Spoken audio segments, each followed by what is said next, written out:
Okay, good afternoon, everybody. Welcome to the closing two sessions for our event. The exhibits are now closed, so this room will probably be filling up over the next 10 to 15 minutes.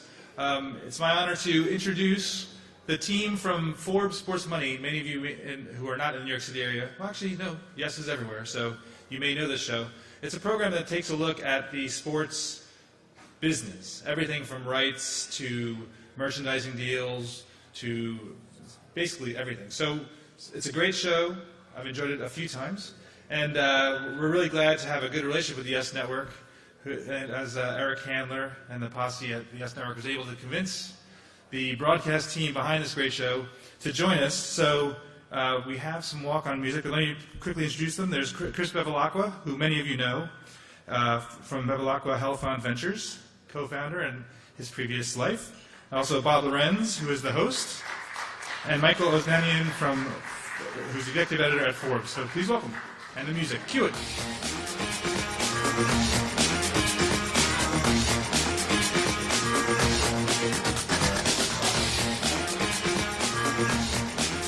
Do you see us all fighting for positioning, by the way? I demand to be on this side. This is the side I'm on when I do the show with you guys. My best TV side. I really don't have one. Anyway, thanks for joining us today. Glad you're here. We're going to do a little conversation, kind of a taste of what we do on Forbes Sports Money and our State of Sports discussion. And then afterwards, we'll have time for a little Q&A. And in that Q&A, Michael, since he's joined us, he's the national editor of Forbes magazine. The TV side, he loves to answer questions about clothing, hair, and makeup. So get those ready. Kidding, maybe. Anyway, let's start by talking about one hot topic that we've had on show for, Michael, probably the last few years, and that's the fact that sports rights fees have exploded for television networks.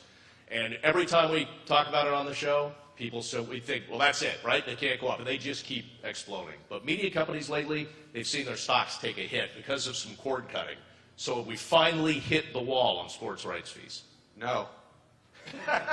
No, I go back to when I first started looking at team values, 1989. I was just having this conversation with another gentleman here.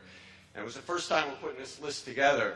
And I said to one of the sports bankers, I said, wow, I said, some of these numbers are huge. I think then the Yankees were the #1 team, and they were saying that they were worth like $250 million. And he said, oh, yeah. He said, TV rights fees. He said, they can't keep going up like they've been going up. He said, there's just no way. This is 1989, right? So that tells you what's happened. But if you look at the market now, just recently, the St. Louis Cardinals, the Brooklyn Nets, the Washington Capitals and Wizards that are owned by Leonsis are also on the verge of signing a deal. All of these are signing rights fees deals that are at least twice what their previous deals are worth. So it's the value of the content. You may not get it the same way, but the content is worth more. So it's still all about live sports programming. Yeah, I think so. I mean, as Mike's referencing, I mean, the market for sure is in a state of chaos on the one hand, right, with cord cutting, and you have consumption patterns moving off of what we used to call traditional live linear TV into over-the-top and all kinds of other on-demand platforms. And there really hasn't been a business model outside of the pay TV system that has surfaced in a way where you can value those rights and that are more precise than you get in the pay TV system. So I think you're going to see that chaos continue for some period of time. But having said all that, we get asked this question all the time, is, well, when's the bubble going to burst? And it just doesn't feel like, when you look at scarce intellectual property like live sports and the passionate following that it has, the consumption patterns will eventually get monetized. It'll just be in a different way. And so as someone that's always on the sell side of these kinds of rights, I mean, it's as we sit here today, hard to see rights going backwards. They may not accelerate in this period like they have been over the last number of years, but they're going to continue to go up. Have you ever been surprised by the jumps in some of the deals? Because we're talking about 100% plus jumps. No, not surprised at all. I mean, I think as there's more platforms and more delivery systems, right, you still need great product to put on the shelf. And the value of and there's only one New York Yankees, right? There's only one place you can get Yankees, right? And the Yankees make it available on a linear channel now, but now you see all right, well, everybody's now starting to watch a lot more live product and live sports on mobile devices, and that piece of the ecosystem really hasn't been monetized yet. But sometimes, and it's very infrequent, when they do blow up, they blew up in a spectacular way, right? And so if you look at Comcast Sportsnet Houston, which went into bankruptcy, and you look at the carriage problems that Sportsnet LA is having for the Dodgers, those tend to be problems, and Time Warner's, going to take huge write-offs because of that, is when they put the subscriber fees too high, right? When they overestimate what that was. Comcast did that to pull it away from Fox several years ago. Fox walked away. They said, no, we're not going to get subscribers to pay that much. But as Chris pointed, the value added for the successful ones is going to be in streaming, over the top, and things like they do with DirecTV, all these new ways. And I think virtual reality, when they figure out how to monetize that, I don't know how many of you have tried virtual reality and to watch a demo on that of an event. It's spectacular. It's like you're in the arena or stadium. Yeah, Mike and I got a chance to test it out on our last program, and we couldn't translate that to television because you literally have to put the headsets on. And it was funny when we got to try it. We put the headsets on and we just sat there looking straight like we're looking at a television. And the guys that brought it to us were like, you can move your head, right? Turn 270. And we did it, and we were blown away. We were rinkside at a hockey game. We were courtside at an NBA game. Baseball in the third base dugout for the Dodgers, behind Jordan Spieth on a tee at the U.S. Open. So the technology is remarkable. They're going to start marketing glasses this Christmas season, I think, a couple of the companies, and then it's really going to blow up a little more in 2016. But Michael, having said that, and Chris, I'll ask you first, then is virtual reality is going to take a toehold, do you think, in the next 3 to 5 years? And then are they going to form partnerships with leagues? Would it be smart for the leagues to get involved and form some kind of partnership to do this? I think there's all these new technologies, whether it's virtual reality or 4K or some of the other, second screen applications that are going to take a long time. I think longer than people realize till there's a real commercial model around it. I'm not convinced about virtual reality. I think it's probably more likely that it's something like 4K, that's sort of the next iteration. But I think it's really, ultimately, all these things follow the audience. And it's wherever there's going to be a critical mass of audience that's consuming product that is going to provide longer-term value to whoever the partners are. I'll kind of ask you the same question because when we tested these, we were told that they'd already gone to Roger Goodell of the NFL and to Gary Bettman of the NHL, and they put these things on and were blown away by it. Yeah, I'm more bullish than Chris is. I think old guys like us, I'm just still getting used to turning on my computer, at mobile, but they tend to really watch things more on mobile devices and tend to use the new technologies more. So I think there's a lot of upside there. And I also think it translates, may work better for certain sports. Like, I think if you look at some properties that are probably undervalued given what could be done with technology now, I think UFC, right, mixed martial arts is huge. They've got some really cool stuff now that they're doing in Latin America where they're doing different tiers of broadcast and streaming. But can you imagine, like, being in that McGregor fight and seeing something like that with virtual reality? I think F1, which is the racing tournament, it's a horrendously mismanaged tournament. They've had a lot of problems. The racing promotion, they've flatlined. People have been looking at possibly buying them, but that in the right hands, that could be worth a lot more. All right, so maybe we're talking about that technology, a little place down the line. One place I think it could be applied, Chris, probably in the nearer term, is the esports category. And for those of you who aren't familiar with it, we've been talking about it more and more. It's really just video gamers playing in these gigantic arenas, or they can play from the comfort of their own home, playing against each other with 20,000, 30,000 people watching. They had a recent event that had $18 million in prize money at stake. The top gamer in the world makes about $7.5 million. So you throw some virtual reality into that, Chris, that could be a game changer. Yeah, there. all these things. Count me.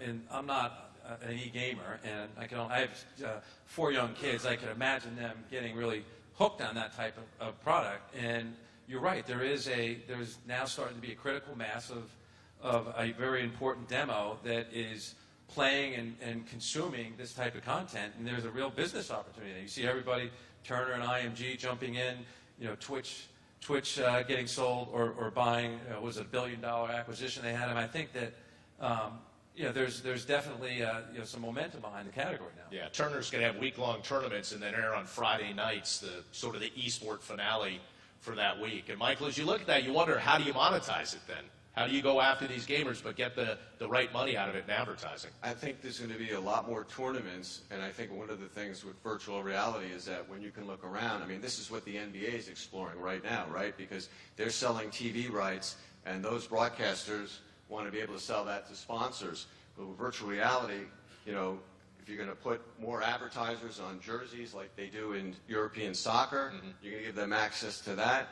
So I think it's going to be a significantly, be an incremental increase in revenue. And, I think two things really kind of how it all is going to come together is, one is, I think you're going to see more businesses that are sort of conglomerates of many types of sports-related entities. So, if you look at a guy like Ted Leonsis, for example, he's now got this company, Sport Radar, where he is on the advisory board with Mark Cuban and Michael Jordan, and it just collects massive amounts of data from all kinds of events around the globe.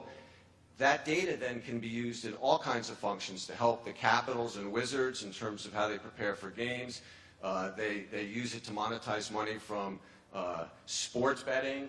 There's a whole host of ways. So it's going to be putting all this data together, because at the end of the day, what is a sports team? Like Chris was saying, the Yankees, what is that brand?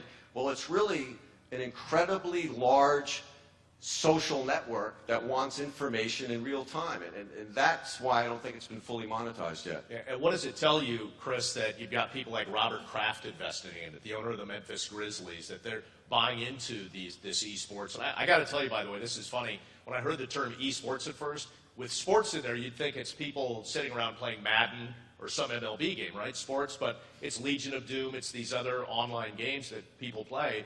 And that's universal. People in Europe and Asia get that. I might not get cricket over in India, but it's huge over there. But these are games that everybody understands, and they understand the rules. So what does it tell you that they've got these heavy hitters investing? Well, I think that it goes to, we talked about this on the last show, you fish where the fish are, right? So you have a lot of young males, in big amounts, tens of millions of people participating. That, right now the commercial model, right, is really around event fees and sponsorship. They haven't really created a meaningful programming franchise around. I guess that's the next step. But guys like Bob Kraft and Jerry Jones and others, and other high net worth, and now there's real institutional capital chasing these opportunities. So I think there's a lot of momentum in the category. Michael, it was a few years ago on the program that we talked about the fact that will we see unbundling for cable companies and that sort of thing? They'd like to keep the bundles together. It seems like it's going in the opposite direction, though. Do you feel that? I think it's definitely going in the opposite direction, because I think at the end of the day, consumerism, capitalism, our economy, it's about getting the consumer what they want, when they want it, how they want it. And I don't see any reason why watching sports content is going to be any different eventually. The process may take some time, but that's what's going to happen. And I think when you look at some of the people, Chris has always talked on our show about how the technology keeps evolving, so you don't really know what's going to happen. But unless you know or believe that the people that own these sports teams, think about the universe. There's a very limited number of sports teams that very rarely changes. That's the supply. And the demand is humongous. So unless you believe that the people that control that supply are going to give that content away for free, then I don't see why the value of those media rights is going to fall. And I think one of the reasons why we've seen team values go up so much higher is because in the belief that these rights fees are going to keep going up. Yeah, we've seen it go rapidly in the other direction. Well, yeah, I think that's right. But just to go back to Mike's point about unbundling, I actually think unbundling is going to take much longer than people give it credit for. Because if you think about it, all the big programming groups, right, the big programmers, the Foxes and the Disneys and the CBS, they're never going to have, it's always going to be against their self-interest to unbundle their bundle, which is why I think you saw last week, right, that Apple made an announcement that they are going to discontinue their effort to put together a live TV package. And the reason for that is that the big programmers aren't willing to unbundle their bundle. So they're always going to have an interest in keeping the bundle together. I think they will create different kinds of bundles, maybe slightly skinnier, but it's still going to have the product that people want to watch in those bundles. We are seeing networks, though, go a little more over the top. Sports go a little more over the top. WWE is doing it. PGA has done it. That seems like it's a trend that's continuing. You see it on the entertainment side, too, with HBO, for example. But really, most live sports remains inside the pay TV bundle in an authenticated way. You can now get it in those in mobile devices and iPads and smartphones, but it's tethered to a subscription to an MSO product. Now there are different kinds of over the tops, like the MLB out of market package, and all the leagues have their out of market packages. But for the most part, still the vast majority of live sports remain inside the system. Yeah, and I guess we don't know what those specific deals are that all the leagues have with the different networks. But if you were to say which league is in the best position, defined by the most flexibility in terms of how they could sell content, would you say that's the NFL? Yeah, no, of course it's the NFL. They're clearly the most powerful. The most powerful programming franchise in the United States right now. They have a lot of leverage, and they actually, and we've talked about this on the show, have been really the only ones that have kind of sliced their cake much differently than everybody else, right? They've done a separate deal with Verizon, right, to make available their games on just smartphones. Right now they're talking about creating a new package. They did their Yahoo deal. Now they're talking about, this will be interesting to watch. I think that's one of the things to watch over the next 6 to 12 months is what are they going to do with their Thursday night package? Are they going to continue on with a broadcast partner, or are they going to continue on with a broadcast partner alongside of a digital distributor, or are they going to go whole hog and sell it to just over the top? For example, a Google or back Apple, to Yahoo. Yeah, or back to Yahoo, Apple, Google, Netflix, Hulu, Amazon. You got to believe there's going to be interest. But based on what you just told us, isn't there a much higher risk in going that route? You might be taking it into the next century, so to speak, but maybe you're getting too far ahead of the game. Well, if you think about it, the NFL is pretty set, right, for the next 8 years with more than 90% of all their inventory, right? You're just talking about 17 games here, right? So it's less than 10% of their inventory. Is it worth taking a gamble? I would say a gamble. Is it worth trying to put that into a new platform and get real economics behind it while you still have all this 90+% of your product is widely available? I think that'll be a real option for them to consider. And I'll tell you who's really watching all this very closely are the players, right? Because one thing, like the NBA, I think they have the first opt-out of any of the leagues, right? It's like they have to opt out by next December if they want to redo their collective bargaining agreement. And, there were some really classic tweets from, like, LeBron James when the Clippers sold for $2 billion. So you're already starting to see the positioning for the next labor accord take place now. Well, that's why LeBron and a couple other players structured their new deals with their teams in such a way, because they knew that the new TV deal was coming, the national TV deal, which is brilliant on their part. But again, then you run into, you don't want the labor war that they had the last time. No, that's right. They, as you said, LeBron structured his deal so that when the cap goes up by whatever it is, $20 or $30 million a team, he'll be sitting there, right, with the ability to max out on a much higher number. It's a good thing he got that lifetime deal with Nike just as a backup. Yeah. So, right. What did you think about that? No, I thought it was terrific for him. Nike, there's nobody better at taking a brand like, whether it's brand Jordan or now in this case, LeBron, who's he's probably got a $300 or $400 million a year business, and growing that. At one point Michael's business was $300 or $400 million, and now it's $2.5 billion. So if you're going to be partnered with somebody that has the distribution strength and the marketing strength and the operational strength of Nike, that's the right way to do it. Yeah, and he's got the entertainment company. We talked about this. They're starting a game show. He was in Trainwreck with Amy Schumer. Did anybody see that? He actually was a pretty good actor in that. I didn't see that, but I heard he was. He actually kind of stole the show, yeah. Well, I wanted to ask Chris also a little bit about the media rights landscape for college, too. But just before we do, you mentioned LeBron, but it's really, again, I was talking about the value of the teams, and really you got to dig one step below that. It's the value of the players. I was talking to somebody with the Golden State Warriors recently who's telling me that they're going to start to open up Oracle Arena, their home arena, when they have games, even earlier than they do now. Like, I think it's like 2 hours because he puts on such a shooting to play, Stephen Curry, that people pack it to watch it. You know, the University of Texas is just about to close on a new marketing apparel deal with Nike, and part of that agreement is that the guy from Oklahoma, Durant, is that he's going to have a licensing, he's going to license some merchandise, Kevin Durant merchandise, as part of that deal. So I think the attraction of these players is, I know people talk about they hate it when players tweet or get on social media because they're always afraid, you know, they're going to do something that's bad. But for most fans, the value to get closer to the players and get more of the players, I think it's going to transcend to more revenue and is going to be part of these media deals or apparel deals going forward. You'd like to see that with every team. I'm not sure that every team has a superstar like Curry that has the work ethic and comes out a couple hours ahead like Curry does, but it's brilliant. It's like you and me going to show up at Yankee Stadium early for batting practice, right? It's just a different way to do it for the NBA. Yeah, they have those, they're going to have those kinds of opportunities. And that's, I'm sure, the kind of stuff that they'll experiment with all the social engagement platforms and getting people more invested in events and programming around the actual 2-hour game. So I think that that's a great example of how you might do that. I want to go back to something we were talking about over the top. I mentioned WWE has it.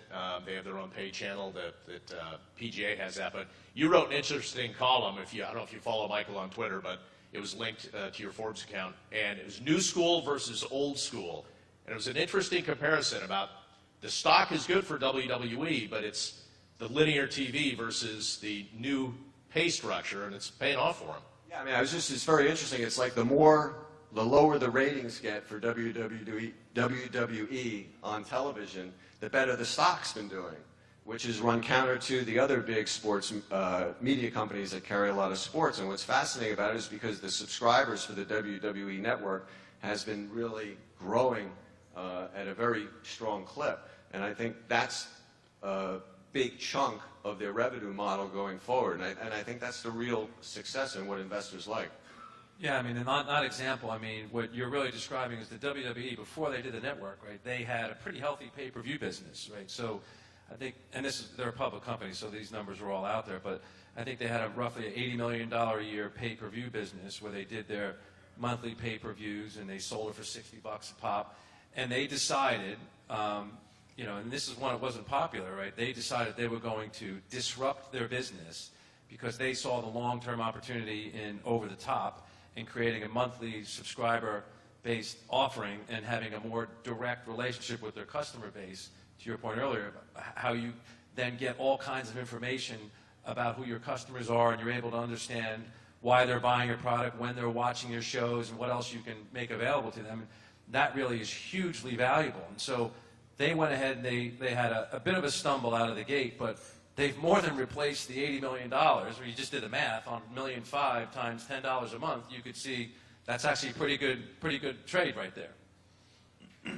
What do you think about college? Because I know you've been at the fore of a lot of these deals, and I don't want to say anything that's going to get you thrown in jail. But get me in trouble, man. In general, the success seems to be there for all the college conference networks, but to varying degrees. Like, so for instance, I'm looking at SNL Kagan, the media company, and they're saying that the SEC network, which is about a year or so old right now, something like that, is already worth, I think they said $4.7 billion is their estimate.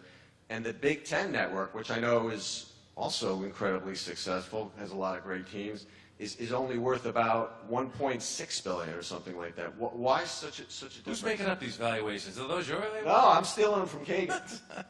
Well, I think it's just, first of all, it all comes down to distribution and price, right? So the SEC network, right, is able to get, again, numbers widely reported, $1.40 a subscriber, whereas the Big Ten is below that, and the Pac-12 below even the Big Ten. So it's all, I mean, they're all great models, and I think you're going to, the jury's not out long term on what the best model is, but right now you'd have to say the SEC is the leader in the clubhouse, and it's because they got ESPN, who's able to go to a distributor and say, well, if you want SEC Network, you got to take SEC Network at my $1.40, but you're also, it's packaged with ESPN and ESPN2. So they're able to get the 70 million homes at the price that they need. Goes back to your bundling point a Yeah. moment ago. Yeah, exactly. When we were coming up with the idea that we'd hear about these college networks forming their own television networks, it struck me at the time, I wondered, Chris, would there be enough of the pie to go around and make everybody happy? Because SEC is tied to CBS with one TV deal. They have their own TV network now that has games. Has everybody been pretty satisfied with the games that they've had, the coverage they've Yeah, had? it all goes back to consumption. And, you know, the currency of any product is how many viewers do you have, right? So when you take, I mean, just look at an average college football game. It's a couple million viewers, an average game, right, for a college. And you think about shows like one of my favorite shows, Homeland, right, and all the heat around Homeland. What are they? They get less than 2 million viewers an episode. And so an average college football game in this ecosystem is worth a lot. And when you talk about the SEC, Big Ten has almost 100 games of inventory just for football. SEC's probably got 80, 85 games. The Pac-12's got 78, 80 games. And they're able to kind of construct it or slice it in a way where you make available a chunk to your licensing partners like Fox and ESPN, and then you're able to take the rest of the inventory and sell it directly to a distributor at a very healthy price. So I'm curious because in terms of metering what's happening, sports television, it's there, right? If it's a 3-hour game, you've got 3 hours that you can gauge the ratings, see what the numbers are. But you mentioned the Homeland. 2 million people might watch it on television, but then more might watch it online. How do you measure all of that? Yeah, I think I'm including, you know, those are I think when you look at all their numbers, all their consumption, that's around what it is. It probably goes up and down depending on the season and the quality of the episodes. But I mean, I still think that, and again, they also have the live, sports has the live element to it, which has a whole other revenue stream, right, that shows like Homeland don't have, because you could sell advertising. And now if you just watch the way consumption has fragmented, right, sports still has not only held its value, it's actually increased in value in terms of advertising, because it's a highly coveted audience and you can't zap a live commercial. So let's put them on the spot. Okay, so in the next couple of years, the Army-Navy game with CBS, which I think is paying about $5 million a year right now. You don't have to verify it. But their ratings are spectacular. I mean, I love that game. A lot of people do. And also, the Big Ten's networks deal with Disney. I think it is, comes up for football, and that's currently been reported as $100 million. Who do you think gets the biggest percentage increase? In terms, well, I think the Big Ten versus, you're talking about one single game, the Army-Navy game. As a percentage from what they're getting, not a dollar amount. As a percentage, I would just say just because of the amount and nature of the programming, the Big Ten has a big package to bring into the market. They'll use the leverage of their tonnage to drive the premium. One of the things we've also talked about on the program is the fact that the Super Bowl, the NFL is powerful. They're finding new ways to get to audiences. We mentioned the game in London that was streamed by Yahoo. They're also streaming the Super Bowl for the first time coming up. Is that going to put a dent in anything they do, or does that just enhance what they do? Dent in terms of what the NFL is going to do? Or? Yeah. No, I think it only enhances what they're going to do. I mean, they clearly were experimenting with the Yahoo game, and I think that was really designed to show that the architecture of the internet could handle that type of usage. And I think for the most part, although I bet you there's people in here that tried, and there was a little bit bumpy at certain points in the game, but I think that was sort of the first part of the exercise. But the other was just to gin up some interest from other digital players that were serious about putting our games in this platform. Are there any particular sports leagues? I mean, you have, like, for instance, RSE Ventures, which is owned by Stephen Ross, the owner of the Dolphins. There's a couple of other businesses. George Payne has teamed up with Jerry Cardinal, formerly of Goldman Sachs. They were one of the investors in Yes, and Payne was a longtime guy at IMG. They're actually putting all the infrastructure together to go out and buy rights fees or hospitality businesses or things like of that nature and tie it all together. What types of sports, other than the major sports, do you think could have the most potential in that type of infrastructure? And where they can also justify, let's say, being carry some media rights fees as well, be part of the programming that maybe haven't gotten the exposure yet. Well, I think you're referring to their on-location business that Yeah. they initially partnered with the NFL, which was called NFL On Location, and they just rebranded it and they brought John Collins in. I think if you just talk to them about that business and how they're going to prosecute that platform, they're looking at big brands, right? So Super Bowl obviously is one of those that's going to drive kind of the event hospitality business, but I think they're going to look at other big brands that have big events around it and try to build commercial business around that. In terms of media rights, I mean, that's a little bit different game, you know, because as you know, playing in the media space, the valuations and the amount of capital needed to buy high-quality rights probably falls outside of their mandate that they have with Jerry's group. Michael, we talked about Fox cutting a deal with MLB for in-market streaming of games, so all of their regionals will have it. I think it's 15 teams. How much do you think that helps Fox, Major League Baseball, and the in-market teams?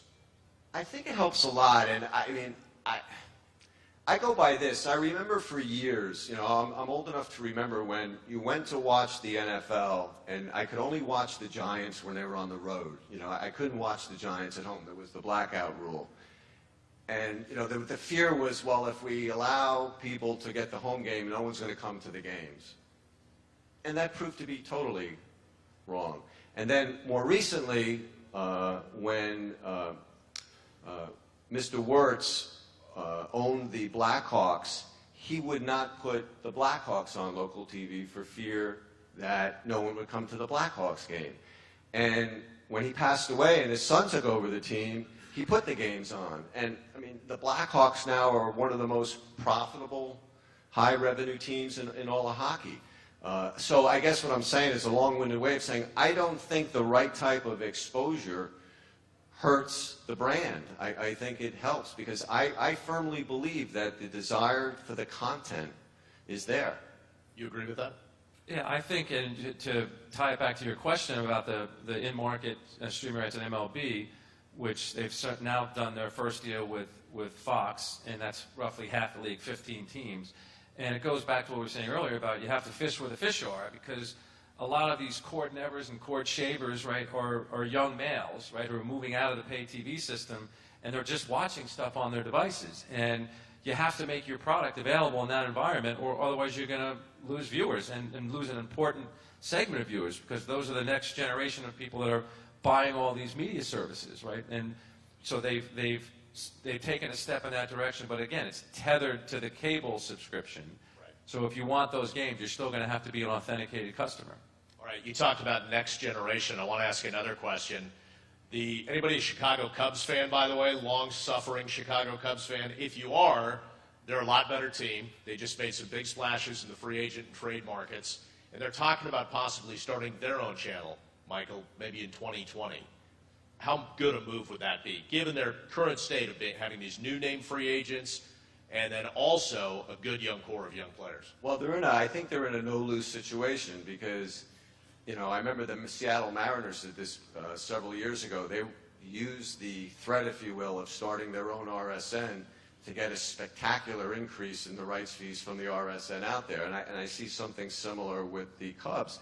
You know, the team has gone from, you know, last place team to now being a potential World Series winner, as you pointed out. So they have the option. They could either start their own network, maybe bring on some other programming because they're in such a big market, or just use that as leverage to get a much better deal where they currently are. So I don't know. I think either way, it's going to make them much stronger. Yeah, and I agree. I mean, they already have their own network, right? They're partners with Comcast and the other three teams. So the question is, what does it look like in 20 and beyond? And the idea of they're going to have some kind of vehicle, whether it's through Comcast or somebody else, that allows the Cubs brand to get, you know, truly valued in the market. And, you know, whether that's on their own or with the three other teams, Mike's right. They got a no-lose situation. I believe that increasingly, or at least near term, the value of these deals, if you will, while still measured in dollars in terms of rights fees, a lot of the value is going to be to the flexibility that the RSN or that the owners of the RSN have with the programming. In other words, you know, Chris has talked a lot about all the new types of programming and capabilities and streaming and technology. Okay, but how much flexibility do I have to use that? You know, you use the example of MLB and what they're doing. Well, I may accept less dollars today for the right to be able to say, well, you know, I want that right, that ability to go sell it to that type of device in the future. So it may not be monetized today, it may be monetized in the future. Yeah, I think that's what we were saying earlier, that the market is in a transition period that feels to me is going to continue on for a number of years. I mean, I hear George from the WWE, he talks about this whole, you have to walk down the long, dark hallway, right? They started with this network 2 years ago, the WWE network, and everybody's sort of uncertain where it's going to go and how long is it going to take to come out the other end of the long, dark hallway. It took them, quite frankly, faster than I would expect, a couple of years. I think the same thing is going to be true for other properties in different shapes and sizes. But the one thing that I think is important for this audience is, you know, when you think about all these new forms of distribution and where consumption is going, and I said earlier, there really hasn't been a business model, commercial model on the digital piece of the business that has really gotten momentum. So I think it's critical when you start looking at these enterprises, these sort of team-owned RSN or property-owned networks. You have to come up with a cost model, right, that is sensible given where you are on the commercial development. So the idea of producing, there's 8,760 hours a year in a linear network. You have to be able to produce high-quality content very inexpensively, and there's some creativity around being able to do that. And I think some of the newer, you know, kind of the digital companies have really started to look at how do you create. You know, like I look at the college network, like the Pac-12 is a good example, right? They've got, you know, 40 or 35 or 40 live football games, 150 basketball games, and they got 800 Olympic events. You can't produce those Olympic events for 50 grand a pop. It won't. The commercial model won't stand up. So you have to figure out how do we get some of these things and produce them in a way that it still looks good, but it's inexpensive and it's inefficient to distribute. We've seen some networks go to a model, not all the time, but for some of their lower tier things where they'll send out a camera crew and maybe a producer, that sort of thing, and a director, but the announcers and some of the other technical people will be back home. So it's all done sort of out of a super structure. Do you think we're going to see more of that? I think you're going to see more and more of that, and you know, and these lower cost production solutions. But again, still high quality, right? HD, hopefully 4K, where you can produce these types of events at a much cheaper rate. We've just got a few minutes left, guys. I will open it up to any Q&A if anybody has any questions of either Mike or Chris. What about FanDuel, DraftKings? Where do you see that situation going? Obviously, with the poker.com thing kind of blew up after a couple of years. Do you see it going backwards, or do you see it growing? Go ahead, you're the fantasy expert. You know, I thanks. Look, New York State may outlaw it. There are going to be other states that have it. You know, the way I see it, you know, the AG, I mean, it's extortion, right? He wants a piece. You know, well, do they get it? I don't know. People are going to do it anyway. I've never understood the difference between daily fantasy sports and season-long fantasy sports from a moral standpoint. Why are we for year-long and not daily? In fact, daily seems to take more skill. But, you know, it's like alcohol, right? How did Prohibition work? I think people still drank. You know, I look at that with the fantasy sports, and I just wonder, is it a case where people want to get in, but it's almost like the wild, wild west right now, in a way? You know, we saw the recent problem with the one employee of one was betting on the other, and that's why they started looking into it. There's no governing body. There's nothing really sort of regulating it right now. That's the way it seems.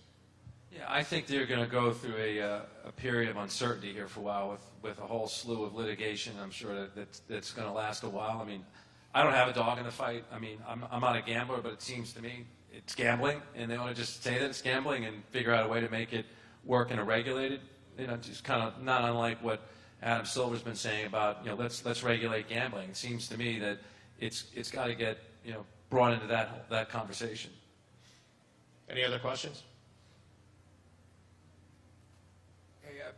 Bev, question for you. With the success you had with the starting up of the 2 networks on the sports side, where do you see startup networks coming in the next 5 to 10 years? Is there an appetite for it? Is there room for that on the cable dial, or is it all going to be non-linear homes? Yeah, I think that the window to start up your traditional linear cable TV network, I think that window is closed. It's too different. The cost structure and then consolidation on the distribution side. I mean, AT&T didn't buy DirecTV, right? So they could pay the sports guys more money, right? They're trying to kick stuff off the dial. So I think it's going to be, to your point, you're going to see continued pursuit of video services around sports, but I see it more in digital and over the top, not your traditional linear network, with the exception of, we talked earlier about the Cubs. I mean, I think you'll still be able to do in spots, it's not like they're doing they already have a network, it's just looking like it's something different perhaps in 2020 than it is today. Question regarding Nielsen ratings. How do you kind of see Nielsen ratings evolving as being the currency? Because there's obviously a lot of consternation over the accuracy of the ratings. There's obviously the online measurement, which can be more accurate. However, it's not really driving revenue. So what do you see as Nielsen, how that evolves, and is it still the currency in 10, 15 years? Well, I don't think they're going to be the only game in town. I mean, that's clear because the establishment, has been dealing with the Nielsen monopoly for some time, and they just haven't really captured the consumption outside the home, and we know that it takes place in meaningful numbers. I mean, ComScore and RentTrack combined, you've got, like you said, it's easy to capture digital information. I mean, I find it interesting that all the digital players, right, the Netflixes and they don't release the information, right, because that information is hugely valuable, right? And they use that in their private negotiations. But I think there's got to be, over time, there'll be more transparency, and because there's obviously a sizable advertising business around all this that needs to get rationalized, and you need better information. And we live in this world of analytics now. I'm surprised that hasn't moved along, Michael, a little faster. Well, I think Chris touched on it. Maybe they don't want it to, and I think that's why you need competition. And I think that the relationship between Nielsen and the different networks and the leagues, I think if somebody can get their foot in the door there and start doing it a different way, where they come up and say, we measure these other things that, the streaming and stuff that they don't, I think that's how you start to do that. Maybe they'll get there. Disney can follow our every move around the Magic Kingdom, right? But they're not quite there on Nielsen or ComScore. Anybody else? Go ahead. Yeah, hi. I wonder what the panel thinks about how social is going to play in sports rights. So obviously, Facebook's very well established, but even new platforms like Snapchat that say they have 150 million users and it's growing 10% every 2 months. Well, how do you think that social platforms will play in terms of sports rights? Great question. I think that is a hugely valuable platform just because of the engagement it drives. I mean, that's really what's been behind daily fantasy, right? Is you just drive level of engagement, and it's very, very sticky. And so, the question you have to think: is there a time, right, where Facebook or Twitter, right, start buying rights and using that as the exclusive place to watch an NFL game? I mean, it's not crazy to think that that's where it evolves. On the other hand, if you're Facebook, right, I think Facebook's one of the largest sellers of NFL advertising, right, yet they don't pay the NFL a dime, right, because they know who you are, they know where you are, they know what your likes are, and they could target you as an NFL fan, and they sell hundreds of millions of dollars a year of advertising. So the question is, why would they pay billions of dollars to have the rights? I mean, they already have a great business. But I think somewhere all along the way that all intersects, and I think the leagues, and in particular the rights holders, are looking for ways to more directly align with big social platforms like Facebook and Snapchat and the others. Anybody else? Okay. Thank you all for the time. From us and everybody at Yes Network, happy holidays and Happy New Year.